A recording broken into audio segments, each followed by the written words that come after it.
time you're in the forest, be extra careful, okay? If you knew it was me, would you have listened? Coming up, it's television's spookiest night in a special Halloween edition of Night Owls with Jack Delroy. Conversations with the Devil. Don't miss the television event of the year, tonight on Night Owls with Jack Delroy.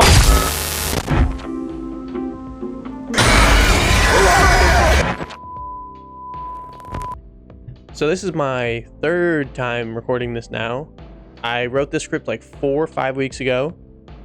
And in that time, this dude, 4plus, video up here, recorded a video and titled it the exact same thing I was going to.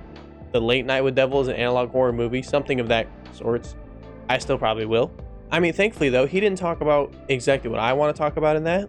So he talked about the entire plot and just said, this is analog horror as a movie. I like it. I'm going to talk about why it's analog horror, why I think it's analog horror, and why I think it works. Now, to clarify what analog horror is before I go into what the movie is relating to it, by definition from Urban Dictionary, a subgenre of horror told in the manner of a classic analog style, typically using an old school pre-digital style when presenting lore, using things such as a television broadcast or infomercials and generally nostalgic styles. Most often presents itself in a web series. Speaking of analog horror, I've never really brought on the channel the fact that I love analog horror. I do. I love Mandela Catalog, Greylock, Local 58.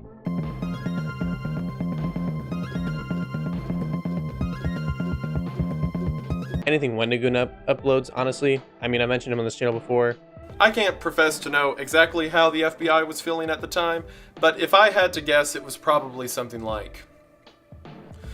I like analog horror a lot, so when I saw a movie based off of a lost tape of a TV show in the 70s, I thought, fuck yeah, I'm gonna go see that. That makes total sense for me to go see. I have nothing... It tickled my brain. It tickled my brain. Yeah, I love the analog horror aspect of it, so I thought I'd go see it. Especially because I'm not a huge fan of gore horror or jump scare horror. That's just me personally. I like the slow burn that The Late Night with the Devil was. It's a slow burn, it is. And people don't like that. Speaking of which, people don't liking it, one reason I like it, it's in one central location. It's on a TV set, the entire movie. The idea that it's a lost tape is perfect to set up the fact that there's behind the scenes, everyone's always recording, everyone's always listening, you see everything. I think that's just a perfect cop-out or loophole for how we're presented everything. Some people really fucking hated that. I didn't realize that. Some people really thought it was just boring to be on TV set the whole time. The first 5 to 10 minutes of the movie set you up immediately with, here's a huge info dump. Info dump feels pretty long. It feels more like a 20-minute. I'm pretty sure it's maybe 10. Feels long though. But after that, you're on the TV set the whole time. Again, some people didn't love that. I did. I liked it. I thought the info dump made sense. There really wasn't a way to convey that information beforehand without taking up a lot of screen time.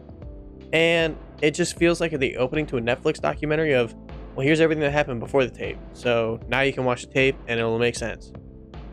I mean, yeah, makes sense. Makes valid sense. Cool with that.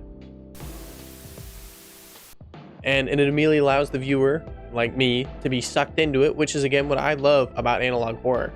The idea that this is a personal experience now, that you're sharing with maybe a few people who have found a lost tape. You've seeked it out. This isn't something that like, oh, this is popular and trending on Netflix. This is a very much of someone found it, like something like Angel Hair. Someone found it and went, yeah, I'm going to share my experience with the world. Something like that. Just makes it feel more personal that you found it. You're experiencing the horror in your room because you're like, oh shit, that looks pretty cool. You're like, oh fuck, that's not cool. That's terrifying. I think to put it the best way was Wendigoon watched Ted's Caving Journal, and they're just, I think it's like 4 minutes, totaling up to like 2 hours or something like that.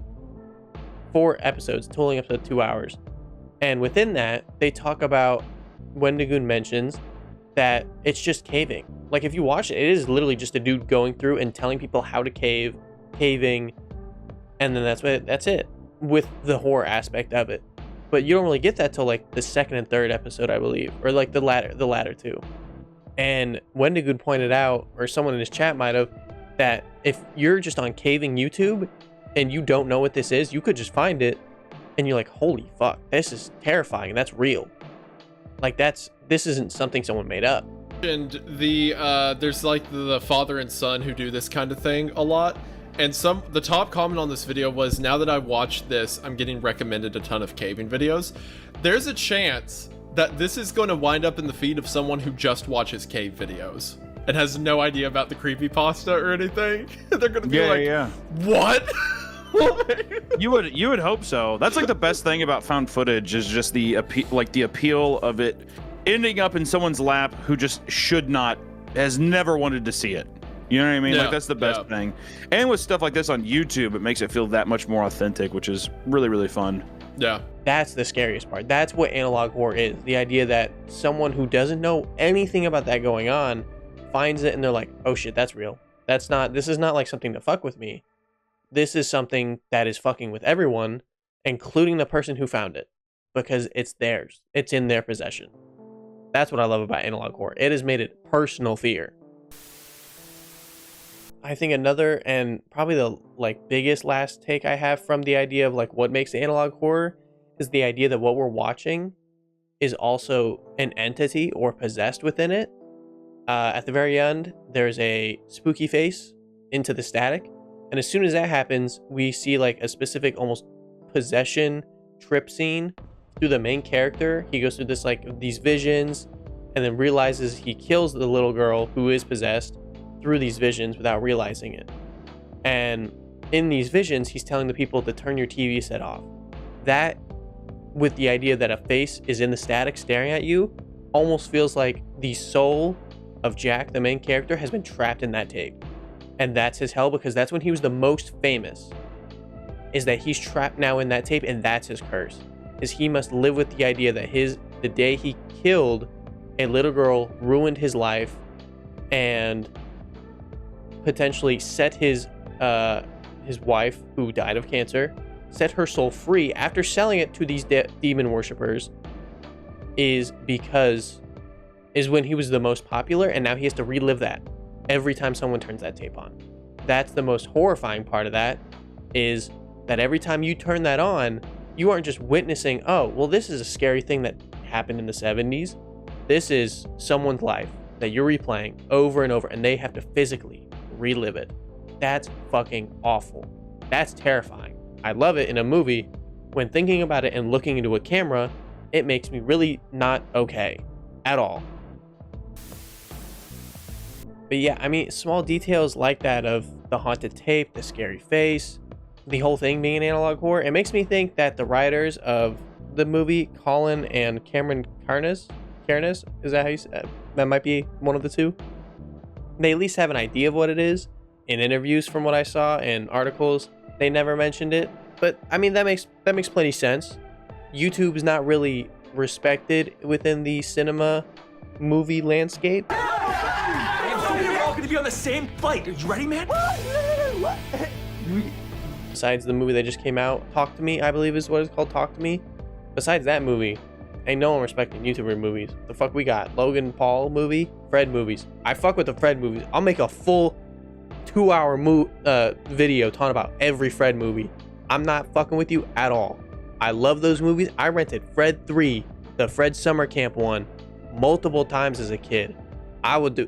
Those are on their. They're on their pedestal. They're goated. Okay, those aren't YouTuber movies. Those are movies. Those are films. Okay. Regardless, besides that entire side tangent, I'll do it. I'll make that video though. Put in the comments if you want that video. I'll do it. I promise.